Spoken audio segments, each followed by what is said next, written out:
Hello and welcome to this Veeam webinar. I'm DK from Product Strategy team. And if you've been with Veeam long enough, you know that we do all sorts of content, educational, promotional, how-to videos, white papers, and all these kinds of stuff. But actually, my favorite kind of content is community-driven content.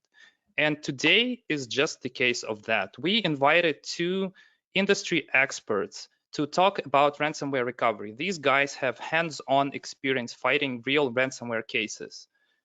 Just a few notes before we begin. You will be automatically muted on this webinar.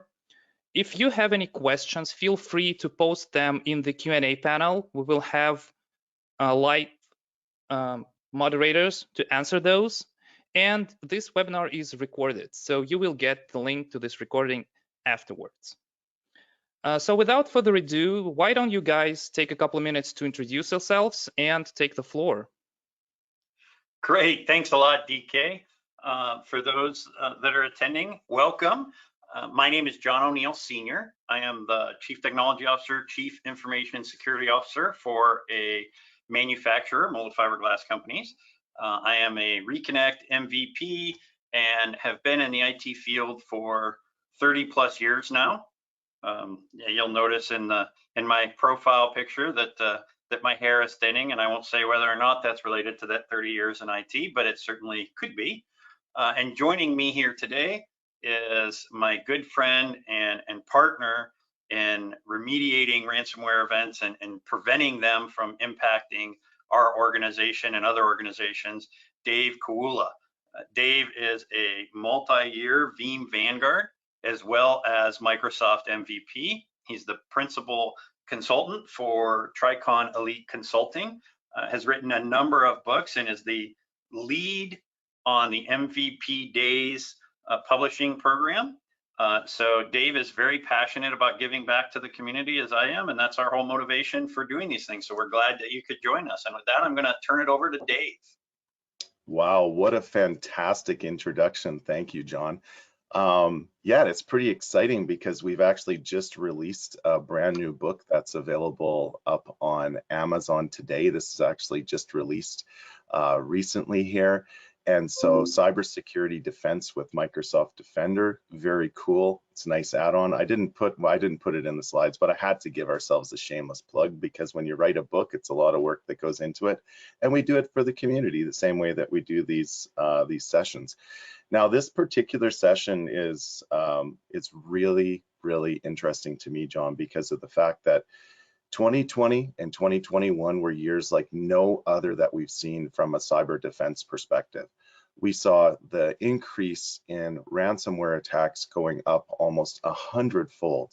And now when we go speak live in person, we ask attendees to put their hands up to see who's been attacked in their organization by ransomware. And believe it or not, John, it's approaching 75% from what we've seen in the field. And I think it might even be higher than that. So hopefully you get those little gold nuggets out of our session today, and we can help you try to prevent ransomware by just taking some of our notes from the field. And with that, let's get rolling, John. When you have a larger organization, John, how can you tell and how can you trace what's going on? I know that recently you and I were just involved with an organization that had a mass spread of malware going through their organization. And immediately you're thinking to yourself, okay, where is this? How bad is it? Where is it coming from? How can we actually take and figure this out? And so do you have any tips for our listeners here today of just what you can do with that, profound amount of white noise that's everywhere and putting it into something logical? Actually, absolutely, Dave. And I'm so excited to talk about this one because we have some good tips that we can provide that I got a little tongue-tied there. And so I'm going to start right out with a pro tip, and that is that you need to be having fire drills. So when you're attacked or when you see something going on, you are on the battlefield. You are on the cybersecurity battlefield. And just like on a real battlefield, a soldier on a real battlefield has to be prepared to stay on target and stay on task, even with bombs bursting in air and bullets flying and everything else. And they do that through training. That's how they become accustomed to dealing with the environmental changes. And so you need to do the same thing with your cybersecurity response team. You need to be practicing and having fire drills. And a good sub-pro tip on that is don't necessarily tell your team that it's a fire drill, because people act differently. They react differently when they know it doesn't have any real world impact. So you need to be able to gauge what is the response when something actually happens and how does it become muscle memory. So to do that, you need to have your team responding as if it was a live fire event and go accordingly. Now, second to that is that in modern cybersecurity defense, you cannot look at a single piece of information. You have to be able to correlate information that come from all these different sources that we have listed out here on this slide.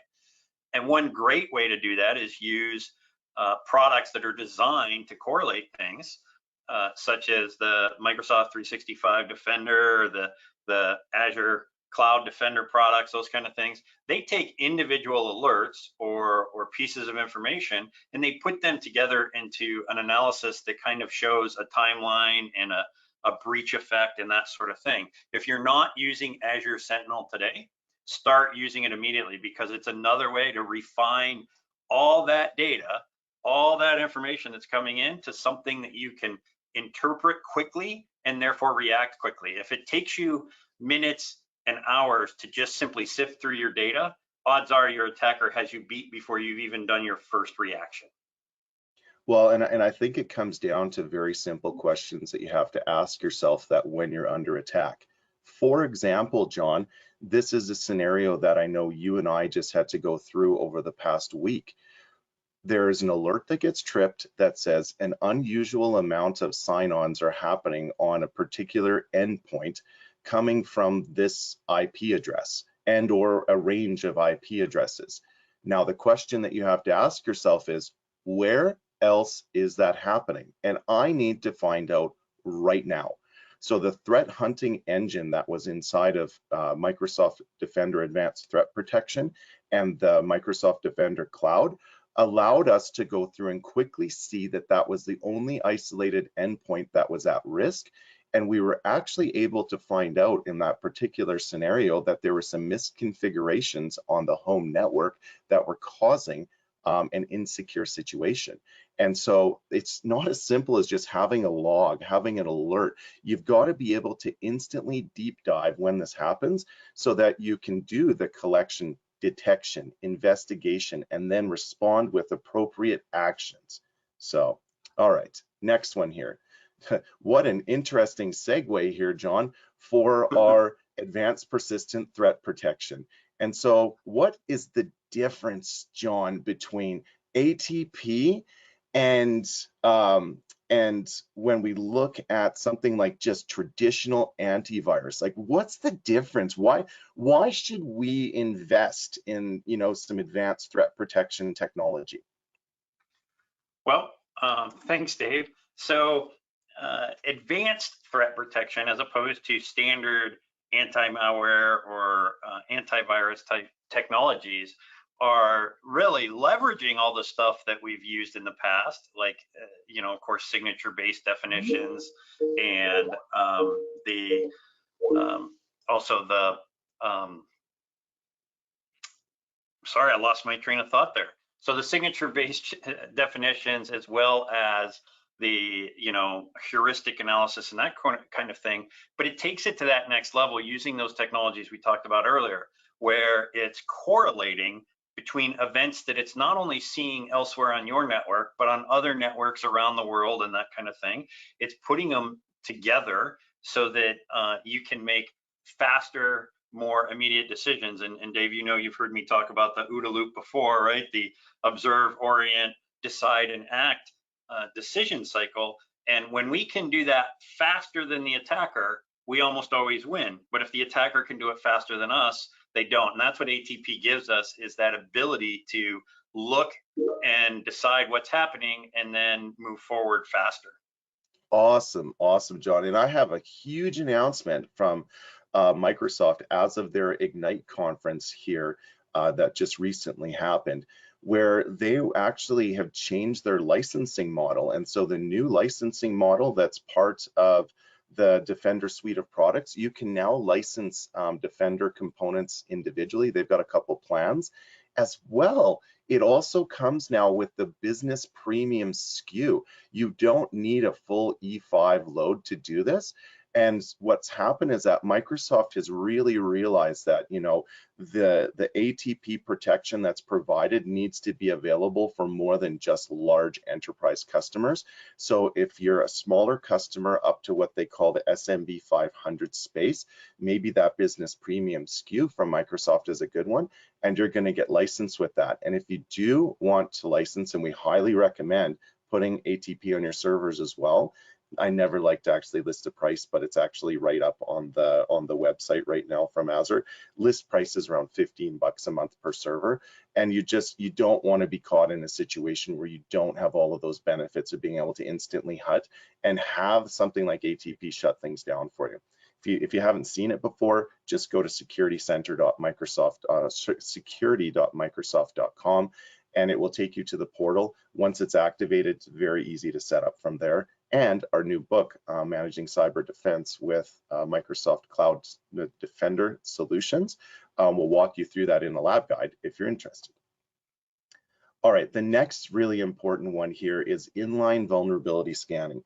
This one is so important because traditionally when we looked at vulnerability scanning, we would typically load up a vulnerability scanning tool. We'd have an external auditor come in and we would scan our systems a couple times a year, and we would say, okay, we've got the following holes, you're failing your audit, go clean them up. And that type of a posture with cybersecurity isn't good enough anymore because the attackers move so fast. The threat actors that are out there find the exploits and they're on top of them right away. And so if you're waiting a year, you're leaving so much low-hanging fruit for the bad guys. It's almost as equivalent of, you know, you're concerned about having your vehicle stolen from a parking lot, but you continue to leave the ignition with the keys in the ignition and the vehicle running with your doors wide open. Eventually somebody's going to come sit down in your vehicle and drive away. You cannot make it that easy for them. All right. So the good news is that products like Defender ATP actually provide inline vulnerability scanning. And what'll end up happening is that as soon as it provides the vulnerability scanning, you'll get a scorecard and an assessment system inside of there. And not only does it do the vulnerability scanning, it'll also show you the remediation options. So if it's on endpoint, it'll show you remediation options via group policy, via Microsoft Endpoint Manager Intune, for example. And if it's on servers, it'll show you different ways you can close that up. Maybe it's a registry key change, whatever. And then as you start making those changes through the organization, you'll start to see your scorecards improve. The next really important pro tip that I have for you is please do not be a next finish administrator. Taking a Windows install, and I'll use the example of installing Windows 10 on a desktop. When you install Windows 10 on a desktop, it's very easy to go get the Windows 10 media creation tools. And with those Windows 10 media creation tools, you can download the ISO, it'll build you a bootable USB stick, and within the matter of a few next finish, format your drive, install Windows, you're installed, you're ready to go. Please do not be a next finish administrator, because the threat actors prey upon next finish. They prey upon the fact that, you know, you haven't gone through and modified any of the security considerations. Now, the good news is there's a multitude of organizations out there that can help you with this. If you're looking for free guidance from Microsoft, you can download the Microsoft Security and Compliance Toolkit. The Microsoft Security and Compliance Toolkit comes with built-in spreadsheets. It comes with built-in group policy objects that can be imported into your environment. And so you can now have a way to quickly and easily lock down your systems based on what Microsoft is recommending as standard best practices. inside of your servers, inside of your desktops, and everything. And it includes pretty much every version of Windows. So you can lock down your Windows 10 boxes, you can lock down Server 2012, 2016, 2022, all of those baselines are in there. And if you want something a little bit more robust, you can make an investment and buy a membership for the Center for Internet Security, CIS. They provide benchmarks and they also provide guidance. Theirs are just a little more thorough with their documentation. And they'll also provide guidance for you in there if you're using Microsoft Endpoint Manager Intune to lock down all of your systems. And actually, even Endpoint Manager Intune comes with security baselines. The only thing I always recommend around security baselines is test, test, test. You never roll those out directly into production, but you want to get yourself to a point where you can use those in productions, because that removes my concern from next finish. And Dave, I just want to throw in a quick sysadmin tip here also. So we talked about Microsoft 365 Defender and Azure Defender for Cloud. I want everybody to understand that, yeah, it's easy to get confused by the names, but these aren't individual products. So for instance, 365 Defender has your endpoint protection, your Office 365 in there, your Defender for Identity, and your Defender for Cloud Apps. And then Azure Defender for Cloud is not the same thing as Defender for Cloud Apps. So you need to be ensuring that you're configuring and utilizing all these different resources as part of your solution, right? It's not just, like you said, next, finish on the top line and go, oh, I'm protected. You really need to dive deep and make sure that each area of that protection is configured. Well, and that's a very good point, John. And for example, with Defender for Cloud, we seem to think about threat protection just going onto, you know, our servers. But if anyone in here is using any cloud components, maybe you're an Azure customer and you've got you're using some Azure storage, blob storage. Maybe you've got some network security gateways configured for inline firewalls. Microsoft Defender Cloud looks at your entire Azure tenant and provides remediation, vulnerability, and scorecard scans for you on your entire tenant so that you can start working your way through and closing up all of those holes. So yeah, just some fantastic innovations. And you know, even according to Gartner right now, Microsoft is leading the way from security now. And this is like the first time, I'm not gonna lie, I'm Microsoft fanboy through and through. I've been there for years. And so now to see Microsoft actually coming into the Gartner Magic Quadrant as a leader in the security space is fantastic, because they can own that, they can own you right from identity to everything you're using, from your storage in the cloud to your resources in the cloud, now on-prem with Azure Arc and everything. So it's very cool to see the evolution of where this is going. And if you paid attention and you watched any of the Microsoft Ignite conference, you would have heard like security was in almost every single session. All right, now some pro tips for everyone, because these are the ones that I love, John. You're under attack. Something is happening right now. Your alerts are popping up, and you know it's bad. Like you just got a ransom note printed off on your printer, and somebody's on the inside. What's the first thing you should do, John? Well, you absolutely have to isolate and contain the damage, and that begins by turning off all those servers, disconnecting your firewall, basically creating as much of an air gap situation as you can. Absolutely, and I'll even go as far as turning off all the desktops as well, because what you don't know is you don't know where the attacker is at this point in time. You just know that somebody's on the inside. And envision walking up to a rack and pulling all the power. I don't recommend that. Like, safely shut down your servers. But with even safely shutting down your servers, John, you remember that one time about a year and a half ago where the threat actors left a nasty little trick for us, where as soon as we logged into the servers to go shut them down, they gave us 60 seconds and then they Pac-Manned all of our data right in front of our eyes. So absolutely. So sometimes from a containment perspective, physically turning that stuff off is better, because then those actions won't occur. Yes, I understand that the corruption and everything that can happen if you hard shut down servers, but just be aware that John and I have seen that with our own eyes, and we actually had it Pac-Man 2 of our hypervisors, And so after that, we're like, nope, just turn it off, because if we can get to the data in an offline fashion, if we can take those drives out and we can mount them somewhere else, maybe we can offline scan them, the data's still intact. It wasn't fully encrypted at that point in time. They were like encrypting it in front of our eyes. So when I say turn off, I mean turn off. I don't mean sign in with admin credentials and start turning stuff off. That's the second pro tip I have for you. If you think that you're under a breach, don't use your high privilege accounts on those devices. You're handing them the skeleton key, right? You don't know if they're using keyloggers on there. And so, you know, we just went through this a couple days ago, and it's just, once again, training for your teams. All right, next one, John.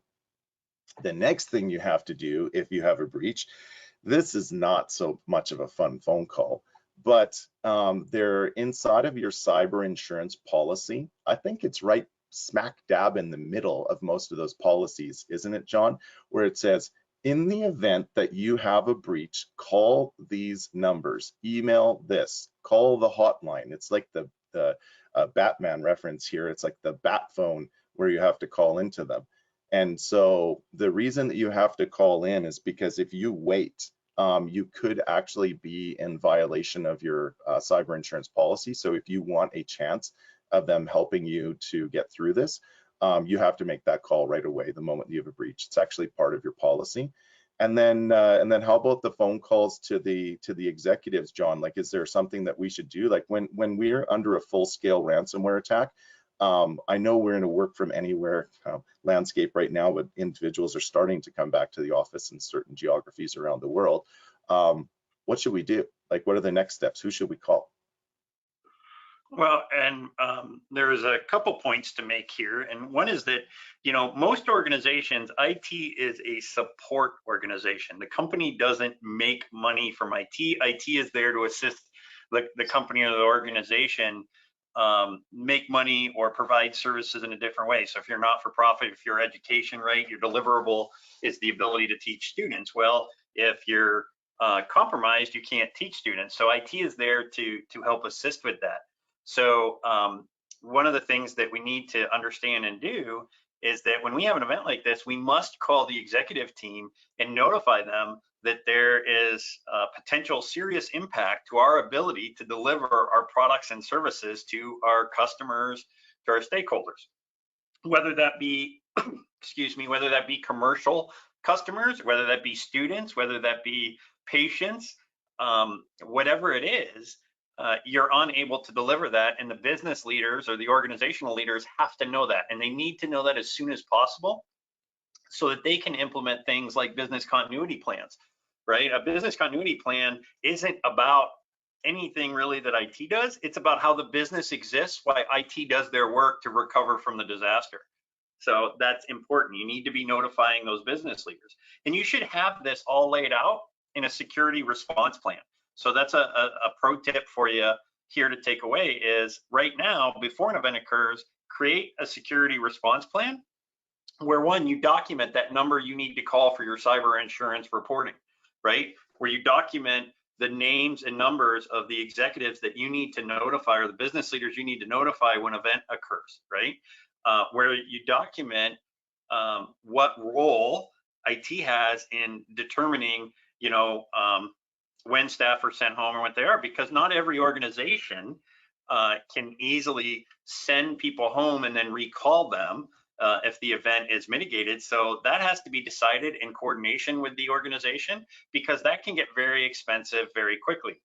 If you've got 1,000 employees and each one, you know, is on average, you know, making X amount of dollars per hour, as soon as you send them home, you know, that's costing you and them money, depending on what your relationship is with paying them. So that all needs documented in advance so that you just do what you need to do. It's in a playbook.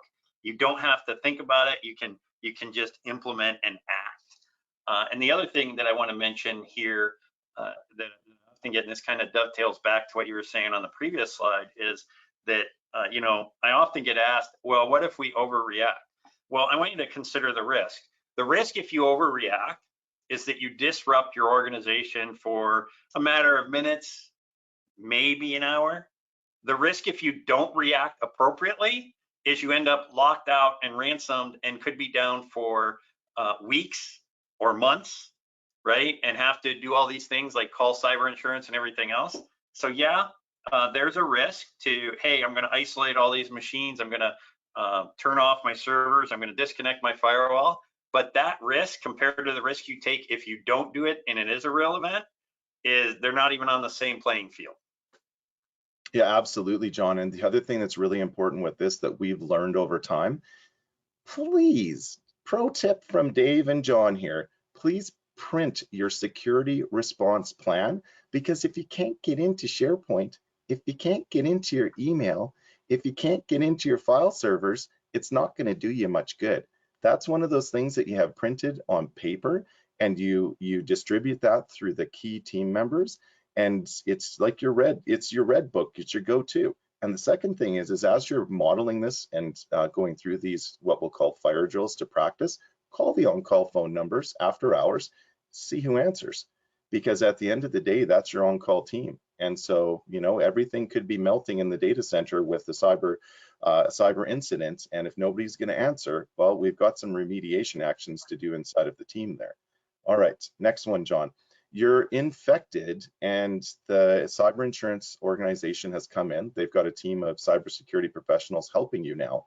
One of the things that we find that they immediately do, the very first thing that they do, is they sign up a subscription for either VMware Carbon Black or now they're actually accepting Defender ATP. They seem to always just lead with Carbon Black for most of the ones that I've worked with. And the reason that they want ATP on there is they're trying to analyze and gauge where the threat is coming from. Because at the end of the day, part of their analysis is they're going to do a root cause analysis and a source of origin. And so they want to take and figure out exactly where that threat came from. I remember I was dealing with an organization and they actually narrowed it down to the specific email that came in and how it elevated from there from an individual workstation. So just understand that it's not just us preaching about these advanced threat protections. This is also the cyber insurance vendors as well. So after we take and we get ATP, we're in the middle of an attack right now. This is where we're starting to feed egress data up to the cloud.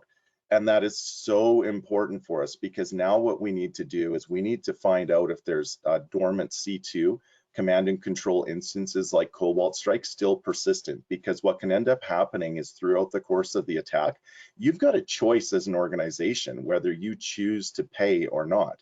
And if you choose to pay, maybe they're not going to hit the big red button that says, you know, go nuke everything inside of your infrastructure. Because if a Cobalt Strike instance is in there as a C2 server and it's got full access to everything, they have the ability to basically wipe you off the face of the earth. And so you need to find those instances, you need to shut them down. And the only way that you're really going to do that is through ATP and advanced threat hunting. The next thing is, and I know, John, you're a very big fan of full remediation and kind of full guard and automated investigations. Do you want to maybe speak for a second about what the benefits of network isolation are and how we can stop in-flight attacks with that?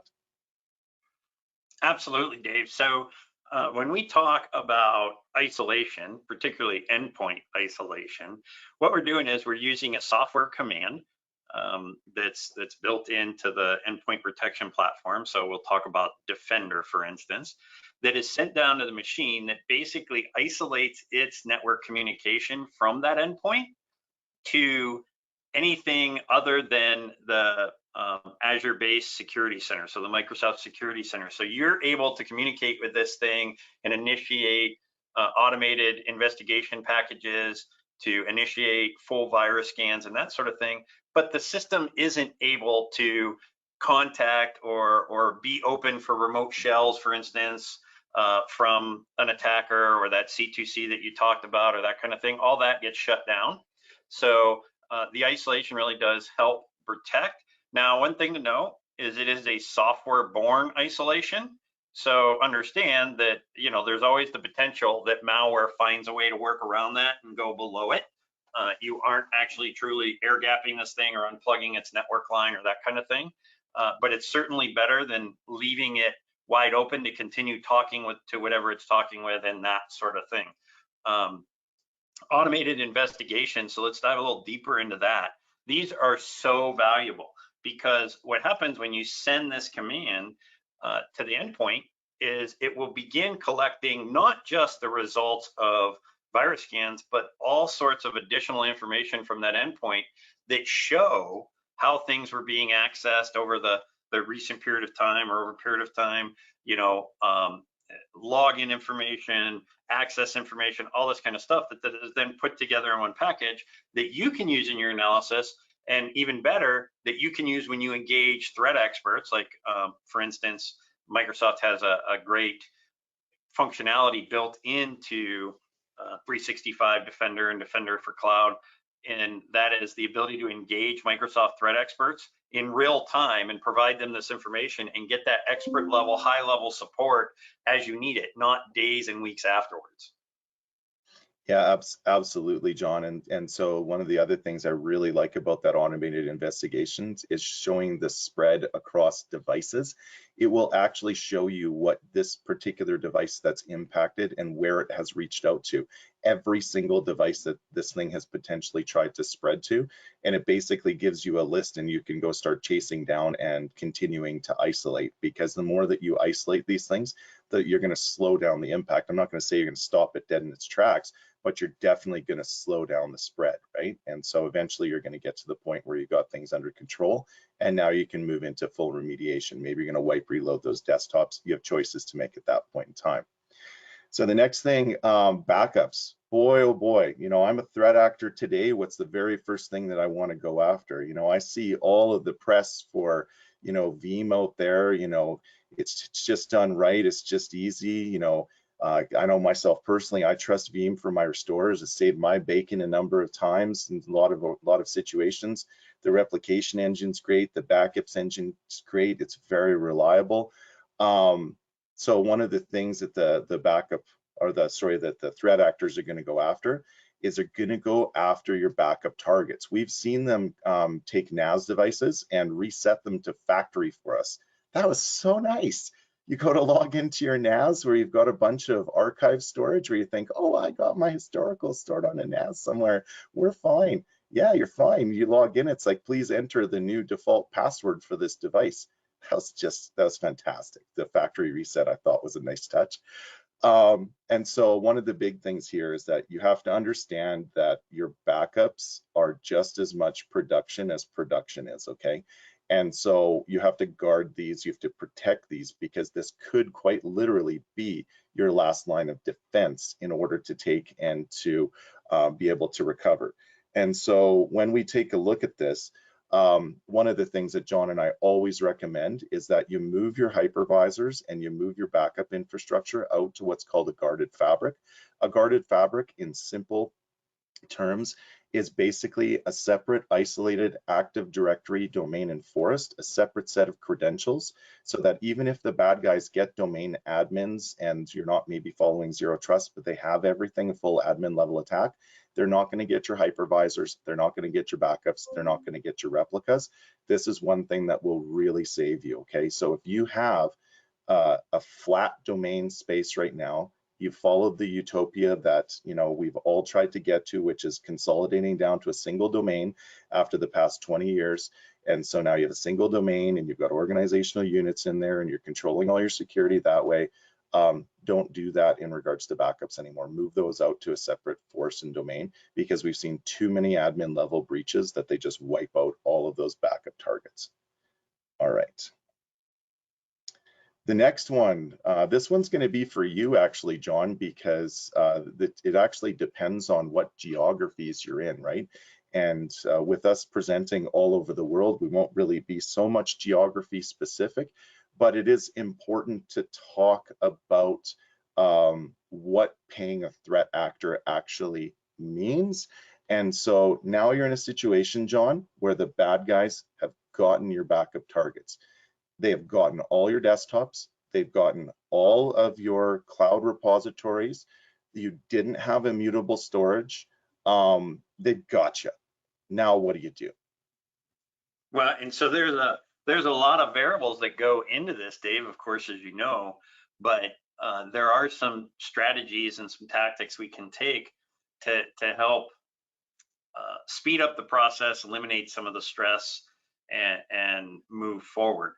And when I say eliminate stress, I don't mean make the problem go away. I mean at least know where you're at and what you have to do. Because as the slide states, there is no guarantee that you're even legally able to pay. For instance, there are many areas around the world, many countries, many provinces where there are what are considered terrorist watch lists, where governments define organizations that they consider to be terrorist actors, and they prevent anyone living in those areas from funding those actors in any way. So if your cyber attack was attributed to somebody who's on one of those watch lists, you would be breaking the law by paying them the ransom. And so now you would put yourself in a place where, one, you could have potential legal ramifications for paying them, and two, you most certainly will invalidate any cybersecurity insurance payment you would get. Because that's important to know for our listeners, Dave. You and I go over this a lot with people, that they need to understand that cybersecurity insurance doesn't pay up front. You have to make all the payments and then get that money back from the insurance carrier. Okay, it's kind of a different way than people think about it. People think, oh, I call my insurance carrier and they're going to give me a check based on the estimate of what it's going to cost, and then I'm going to be able to use that. No, pretty much this is going to come out of your pocket, and then you're going to have to convince them that it's a valid claim and they're going to pay. And I guarantee you that if you pay somebody who is on your regional terrorist watch list or whatever it may be called, they're going to decline to pay you, and you're out of pocket for whatever you spent. And remember, as you mentioned earlier, Dave, that there's no guarantee that even after you give them money, these threat actors are going to give you keys that are going to recover your information. Another thing that I want to talk about here is that even if you are able to restore things after you get the key, we've learned from experience, right, Dave, that often those keys will give you the data, but they won't give you the application. So you're going to have to rebuild the operating system and reinstall the applications and update those applications, get them to the right version that matches your data, just to reattach and be able to use that data. And the speed at which you can download those ISOs, that software installation, that's going to define a lot about your downtime. And so, we listed here about speeds off of backup targets, but this could be general internet speed or whatever. You need to make sure that those connections that give you access to the things you need in your recovery plan are fast enough that they meet your, kind of recovery time objective, and that they don't slow you down. And Dave, I know I've heard you give this tip over and over, that even if you only have, say, a 100 meg connection, if you call your ISP, if you call your carrier and you talk to them and you tell them what's going on, in most cases, they will want to help you, and they can turn up your bandwidth, in minutes. And so give you that extra bandwidth to recover from. And same thing if you have backup repositories that are up in the cloud, contact those cloud providers and get them to turn up the rate at which you're able to extract information, so that that isn't keeping you down. Every minute of downtime is costing your organization dearly. So anything we can do to shorten that, even by minutes, is very valuable to the organization. Awesome, John. Well, we talked about in a previous slide about the guarded fabric. So you want to build this. The good news is Microsoft fully supports moving your hypervisors over from one domain to another. That's great. The most important tip here for guarded fabric is, if you're going to use the ransomware deployment protocol, or RDP as we like to call it now, you have to multi-factor it. So in your organization, and this is actually a requirement for cyber insurance now, that you have to attest and have multi-factor authentication. You need to take and you need to make sure that you're doing that. Make sure you lock it down. All right, so now we're in the recovery state here, John, and I just want to make a real quick housekeeping note to our attendees. Remember, we do have a live Q&A chat going on right now. Ask your questions in there. We've got SEs from Veeam that are in there. They're helping answer those questions. We're going to get to all your questions inside of there. So make sure that you're participating inside of the Q&A panel. We need to pick up the pace here a little bit, John, because we've still got a lot to cover in a few minutes here. So I'll take the next couple and then we'll jump back here, okay? So when you're taking and you're looking at a recovery effort, one of the biggest problems that you run into is that everybody comes breathing down your neck. All systems are offline. Which systems do you bring online first? And from our experience, typically accounting and payroll-based systems, instead of like engineering or drafting, or it could be some other critical systems. Payroll is one of the most important ones that we find organizations want to bring online, depending on the date that you get attacked. So if you get attacked the day before a payroll run, you're going to want those systems being brought back online as quickly as possible. You're going to want to have a staggered entry as the systems are recovered. And you need to make sure that you've got executive sponsorship to help deal with managers and employees, because the more that they come knocking on our doors, phoning us, the more it distracts us trying to recover the information for the organization. Us as IT professionals need to stay in touch with all of the key leadership, making sure that we're notifying the organization. But that's where your CISO, that's where your C-suite comes in to deal with that. And you almost have to put a little bit of a shield around the core recovery team to make sure that they can just do their job. Because we found that managers want to just come in and they've got their priorities, and of course their priorities are the most important, but we need to make sure that we deliver that. And that actually should be listed as part of your cybersecurity response plan as to which systems come online first. The next thing is depending on what geography you live in, you probably have to go through some type of a breach notification. So you have to notify the authorities. You may have some type of governmental requirements, and you should probably draft some public statements. Once again, your cybersecurity response plan, you should pre-draft those statements so that they're ready to go, so that you're not creating them on the fly. I know it sounds super scary, but it's something that you need to be prepared for, because in the event that something like this happens, this is going to be coming down the pipe, and you can have pre-crafted statements that are inside of there that are already all approved by legal and everything, and so you're ready to go. Okay. All right. Some tips now, John, to protect against ransomware here, and we've got to hand this over to DK here shortly.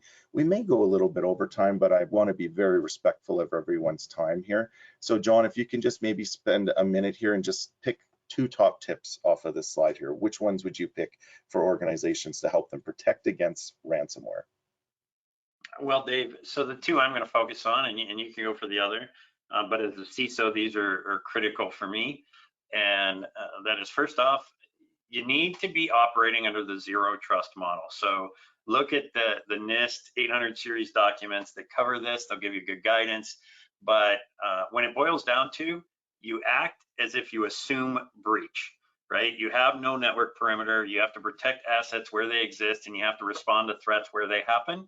And when you get a threat, you treat it as a breach and as a real threat until proven otherwise. That doesn't mean that you witness somebody puts out on their Twitter account that it's no big deal or something like that. That means you act as if it's real until you get reliable information from the vendor, particularly, that tells you that it's not. And the other is MFA, right? First off, if you have cybersecurity insurance, I guarantee you that by 2022, it will be a requirement that you're using MFA on at least your privileged accounts. But the cyber insurance carriers, because they're trying to mitigate their risk level, they are more and more requiring MFA for any account that logs into the network. So you better be prepared to deploy it for all your user accounts. Otherwise, again, you'll get denied when the time comes for those claims. Back to you. Awesome, John. And so the next one here is cyber teaming exercise. We talked about the fire drill, John. We've all heard about red team and blue team exercises, but we feel that you need to add a cloud team into there as well, because there's so many artifacts that live up in the cloud. Adaptive security audits and reviews. And the big advice here for your cyber team exercises is once a year is no longer good enough. You have to either do this biannually or quarterly now because you need to test your defenses and make sure they're going through. Yes, we understand that there's a lot of effort that's involved from an IT perspective, but there's also a lot of effort involved with the recovery. I would not wish a ransomware attack on my worst enemy. I don't have enemies, but if I did, I would not wish them on my worst enemy out there. Now, a ransomware-less attack, we all talk about ransomware. What about a ransomware-less attack? And so this one here is, you're working for an organization and your organization has highly confidential, privileged, sensitive documents. And so now I call this almost the lazy ransomware attack. And so this one here is, I don't even want to go through the effort of locking down your stuff. Your data is gold to me.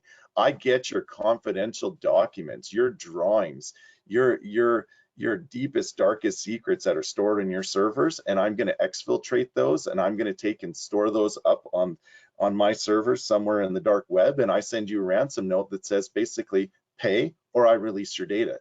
Because one of the problems that the bad guys have had is that Veeam is doing such a good job being able to help customers recover that they weren't getting paid enough. And so now the ransomware-less attack is the data exfiltration. How do you stop this? You need to move up your defenses beyond just your systems, John. You need to make sure that you're scouting for this type of traffic all the way through the network. So you have to have IDS and IPS, intrusion detection and intrusion prevention systems, and layer 7 analysis, deep packet analysis at your firewalls. So you can tell if there's massive amounts of egress data going out, and your firewall can actually make a decision whether or not it's going to shut that down. Because for all intents and purposes, the ATP software may not always catch that type of attack, and it could be too late. Oh, oops, now I've got 100 gigs of confidential data out. Well, it could be 1 meg of that is so critical for your organization. So that is what we call a ransomware-less attack. Testing of your backups, John, is also super important. And so for myself, being a Veeam Vanguard for all of these years, testing. Veeam has tools in place that allow you to do inline testing of all of your backups. You can test your backups, you can test your replicas, and it's called Sure Backup, Sure Replica, and you can take and test all of that infrastructure, because in the event that you have nothing left, the last thing you want to find out is that you've got some type of corruption in your backup chain that was totally avoidable, totally preventable. One thing that Veeam cannot protect you against is hardware failures on those backup targets. They are not responsible for your backup targets and the RAID arrays that you've got that stored on. It is up to you as IT administrators and IT pros to make sure that there's a solid place for all of this to go. All right, John, last one. We're going to wrap this up and then we're going to hand this over to DK.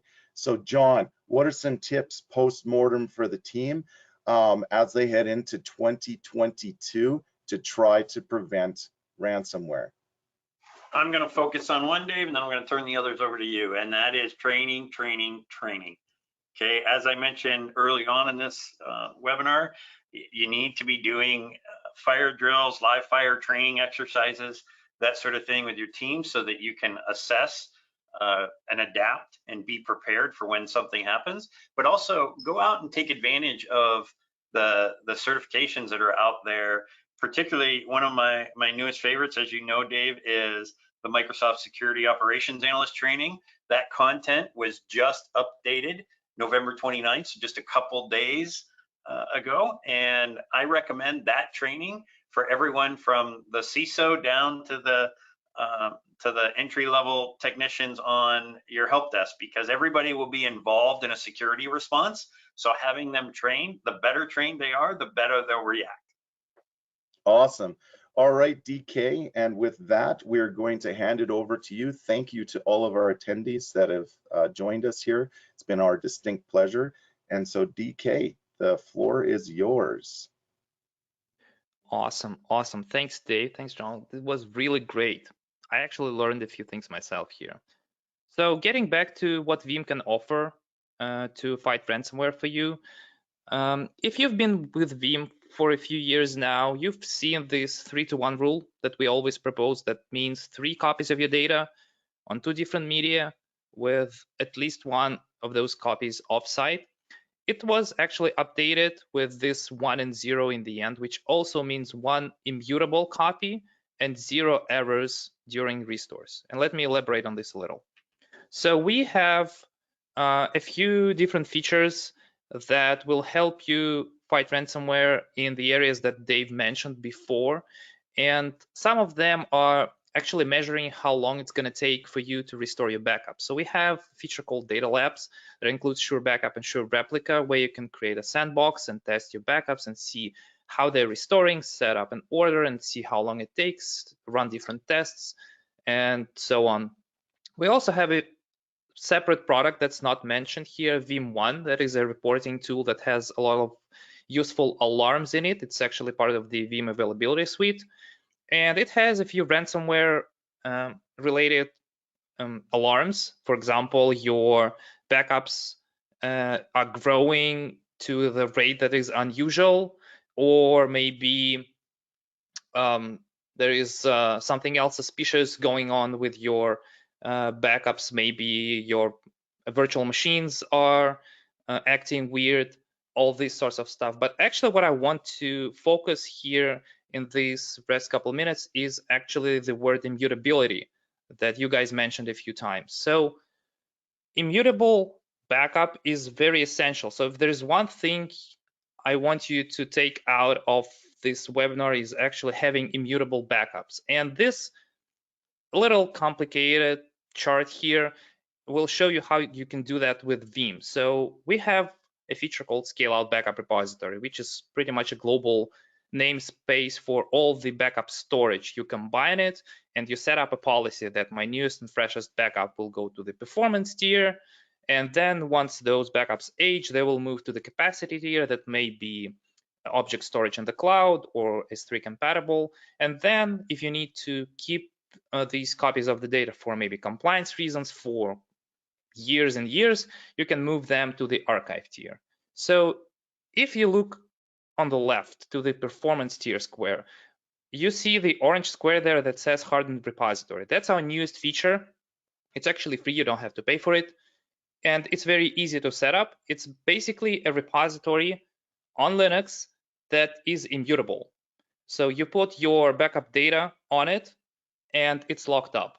And for example, if you set a backup copy job, to the object storage in the cloud and make it immutable, so you have already 3 copies of your data, one production, one on hardened Linux repository, and one on immutable S3.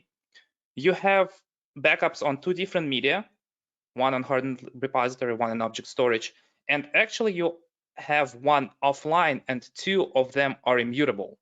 So that's a really resilient case, how you can store your backups and be sure that they are not affected when you get attacked. Yep, that's all the immutable options you have right there. So again, 3-to-1 rule, it was actually invented by a photographer who was copying his photos, and he had 3 different copies of his data on 2 different media with 1 copy offsite or air gapped. Remember about this one immutable copy, and remember about Data Labs, about Sure Backup, where you can run your tests, see if everything is restoring as it should, and have 0 errors during the restore. All right, Veeam is really working hard delivering you the new versions of our products. So if you have any workloads on premises, whether they're physical, virtual, your employees' laptops, if you have any workloads in the cloud, AWS, Azure, Google Cloud, we have products to back up those workloads. We also offer disaster recovery orchestrator, where you can create disaster recovery plans, test them, make sure that everything works, and also generate reports and plans for those. And our new product, Custom by Veeam, that allows you to do backups for containers. So we have a bunch of new versions coming out. If you are interested in those, make sure to visit veeam.com and check what's new in those versions. And with that,